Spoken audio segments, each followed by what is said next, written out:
nucleophilic substitution. Let's take a look at the couple of possible nucleophile. You could have OH minus.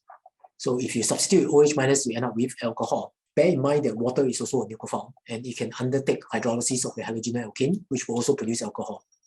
You can have Cm minus, which will produce nitrile, ammonia, which will produce amine. And if you decide to use RO minus, then RO minus is the nucleophile, and you end up with your ether.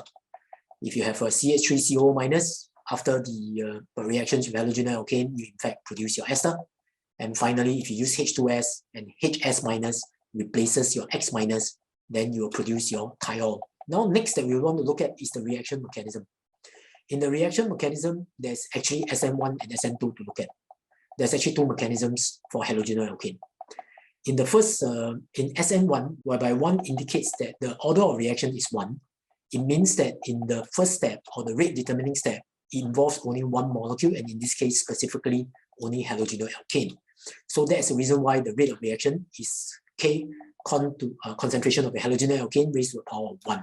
So in the first step, it's a slow step.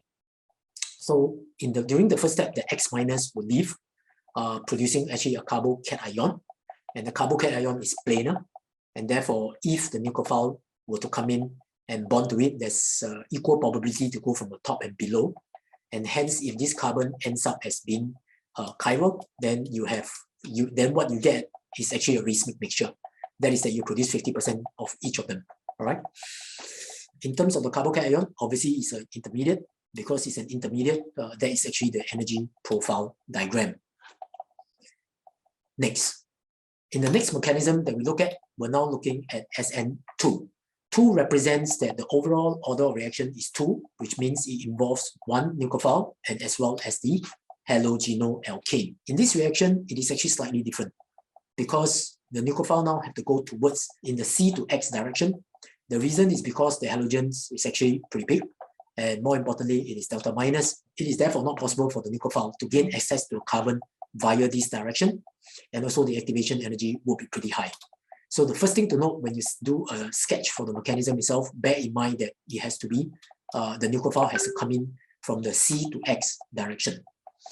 Next, you will then form a transition state, which has to be demarcated as dotted line, because it's not possible for carbon to form 5 single covalent bond, given that it is a period 2 element. And we indicate using this symbol to indicate that it is a pentavalent species, and we actually put a box around the transition state. If there's a transition state ends up to be negative, then you have to put a negative sign. All right. So in this case, what you have is that so in this case, once you form the transition state, the bonds that's formed is temporary. So in the process itself, your X minus is departing while your nucleophile is coming in to overlap its electron cloud with your carbon. So finally, you'll find that the X minus would have depart. What is critical is for you to take note that in fact, the 3 bonds that's pointed away from C to X direction, now they actually reverse because now they are pointed away from the C to nucleus direction. And we term that flipping as called the Warden inversion. So how does the energy profile diagram look like? Given the fact that it is a transition state, you'll find the energy profile diagram differs from SN1. And finally, one more part to take note is that we illustrate with 2 examples, one with a nucleophile that's negatively charged. And then if it does go in, you will find that this will be delta minus, this will be delta minus. Obviously, we need to put a minus here, and we need to indicate that it's a pentavalent species. So that's the way to indicate the delta minus. We indicate delta minus for both. And as highlighted earlier, is actually a partial bond in the transition state. While in the other example that we are putting a neutral molecule together with your halogenyl alkane. And therefore, in the reactions, actually, you need to note that this is in actual fact delta plus, this is in actual fact delta minus. Because the iodine is gaining more and more electron, and it's going to depart eventually as your I minus. So that eventually, whatever is left behind, this has to be a positive charge. So let's now take a look at the primary halogenyl alkane. And so will it be more favorable for it to undertake SN1 or SN2? And similarly, we'll do that for your 3rd degree halogenyl alkane. Before we do that, let's have a graphical idea of how a primary halogenyl alkane look like. So this primary halogenyl alkane, this is obviously a tertiary halogenyl alkane. And obviously what you have down here is actually your halogen. So clearly, when it comes to a tertiary halogenyl alkane, you will find that because of the 3R group, it is quite difficult for any nucleophile to come in from this angle. Hence, because of this, for 3rd halogenyl alkane, third degree halogenyl alkane, it is more likely to undertake SN1. It's not possible to undertake SN2 primarily because all these alkyl group would have fenced up the carbon and make the carbon inaccessible to the nucleophile. So this is where so SN1 is where third degree halogenyl alkane occur. The second reason for that is that each of the alkyl group also is an electron releasing group, so they can release electron to stabilize the carbocation. And conversely, if you look at 1 degree halogenyl alkane, 1 degree halogenyl alkane will be more favorable to undertake SN2. It will not undertake SN1 because it only have one alkyl group that can release electron to stabilize the intermediate or the intermediate carbocation. So with that, this is a summary of what we cover, how we concluded that third degree halogenyl alkane will undertake SN1 and 1 degree to undertake SN2. And as far as for 2 degree alcohol is concerned, they will undertake a mixture of SN1 and SN2. We'll now look at the specific nucleophilic substitution reactions involving halogenyl alkane. The first one involves the use of NaOH. So the conditions is aqueous. You heat, warm, or reflux. This is the equation. Next one, you use alcoholic, KCN or NaCN. You do not want to use aqueous because, as previously explained, that you do not use water because water is a solvent that can react and use up the Rx. Of course, in the next reason, in the case of nitrile, nitrile will actually interact with water to further hydrolyze to form your carboxylic acid.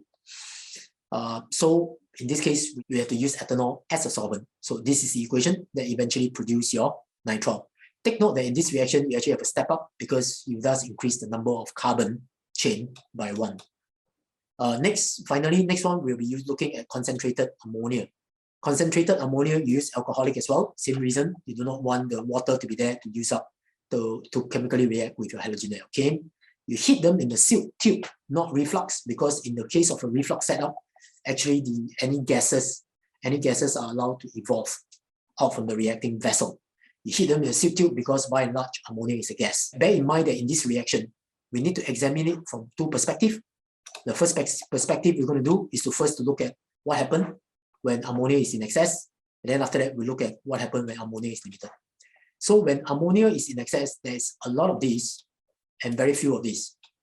So what happens is that after this reaction that produces this ethyl amine, what is critical to take note is that ethyl amine is still a nucleophile, and it could actually undertake further nucleophilic substitution reactions with the halogenyl alkane. But since halogenyl alkane is limited, it's not likely that ethyl amine would be able to collide with another halogenyl alkane, as there are actually a lot of ammonia, as all these ammonia molecule will be surrounding the limited number of halogenyl alkane. Hence, the reaction cease here, which is what we indicate in this reaction, and which is what indicate in this balance equation. But more importantly, take note that if ammonia is in excess, so HBr is an acid, so you find that in this equation as illustrated, you cannot have the byproduct as HCl because your HCl is an acid, and given that ammonia is excess, they will neutralize together to give you ammonia chloride. Let us now take a look at what happened when ammonia is limited, which means in this case, you have plenty of halogenyl alkane as indicated here, but you only, for example, have 1 ammonia. So in this case, after the ammonia reacted with the halogenyl alkane, you produce your ethyl amine. Nothing will stop it from further colliding with more halogenyl alkane to give you your diethyl amine, and the reaction will continue to cascade until you get triethyl amine, and in triethyl amine, you continue to react until you get a quaternary ammonium salt. This, by the way, is an ionic compound, highly soluble in water, crystalline in structure. All right. Also take note that the final part to take note is actually the HBr that's produced. Only in the initial first 3 substitution, you get HBr. In the final substitution itself, when you produce your quaternary ammonium salt, there isn't any HBr or byproduct that's produced. So these are all the reactions. These are all the reactions that will take place when ammonia is limited.